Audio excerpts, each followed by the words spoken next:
and welcome to this week's EdTech Tuesday video. This week we'll be focusing on Video Ant. It's an online video service created by the University of Minnesota that is a video annotation tool. It allows you to annotate a video in the same way that you would annotate a written text. So when we have students writing notes in margins on a written text or highlighting certain things, you can do that with this service on a video. So to get started, you need to go to the website that I had posted, which is ant.umn.edu.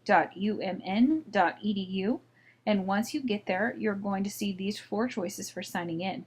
I would recommend signing in by clicking on the Google bar, which will sign you in using your school Google account. Once you've signed in using Google, you'll need to give it permission to use your Google identity.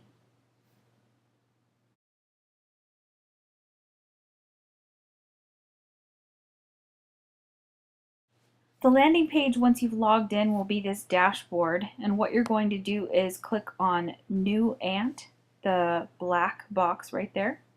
You can ignore this red bar across the top. If you're using Chrome, you won't have that. Then in order to start a new Ant, you have to copy and paste a link to a YouTube video into this box. It is only compatible with YouTube, so other services will not work, but with YouTube videos it will. So I'm going to go to YouTube, I'm going to choose a video, and I'm going to paste that in here.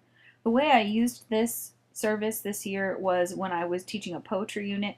So I had my students identifying literary devices within songs. So I had them go to YouTube and choose a music video with lyrics on it, and then they had to annotate it this way. So that's the link that I had posted here.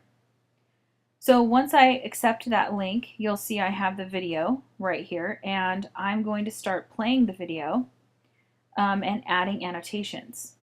As you can see here, there are directions on the screen for how to do this, but those go away as soon as you add your first annotation. So when I originally recorded this, I had the sound playing in the background, but this recording that I'm doing right now is a voiceover, so you won't be able to hear the music. But normally the music or the video will be playing and the sound will be playing while this is working. So I'm going to go through the video and I'm going to be looking for literary devices just like I had my students do, and I'm going to be adding a video. In order to do that, I'm going to click on this little video button in order to add something. So as soon as I do that, it stops the video, and now at this marker I can add an annotation.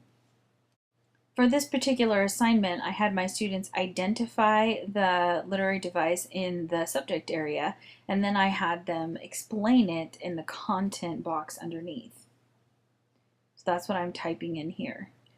So I've gone through and I have made this one annotation, and then I added several more annotations.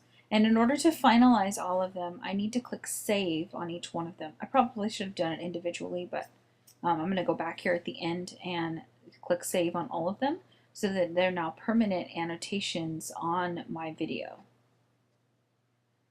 If I scroll back to the top, you'll see that here on the left where the video is, there's little hash marks where each of those annotations was added.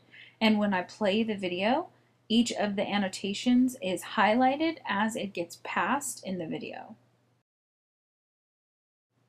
If you like, there's also a place to respond to each of the comments. So if this, let's say a student did this incorrectly, then you could click on respond and then type in a correction to what they wrote. You can also have students respond to each other in a discussion type format here. And you can adjust the size of these boxes as you're typing in them. So when you're ready for students to turn this in, they'll click on this little settings wheel at the bottom of the page. They can change the title and the description if they desire, but the best place to go is to click on the share button at the bottom, and you'll see that they have some options here. But the easiest way for them to do this is just to copy and paste this link and email it to you or turn it into a Google form. They can also just share it with you directly by typing in your address in this bar right here at the bottom, but it doesn't send you an email notification, so the much easier way is just to copy and paste the link at the top.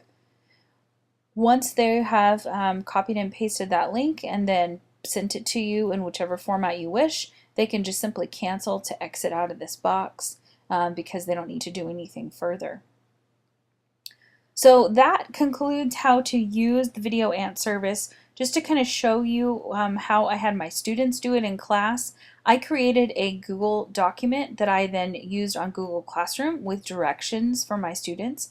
I also included the links to Video Ant, what they should add and how to use it themselves, a screenshot of what I wanted them to do for the assignment, and then at the bottom of the page, instead of having them turn in the link to a Google form, I had them copy and paste their link into this box and then turn in the document as a Google Classroom assignment. And then that way I could just open their document and click on the link, and then it would take me right to their Video Ant for me to read and grade. So that's it for this week's EdTech Tuesday video. Thanks for watching.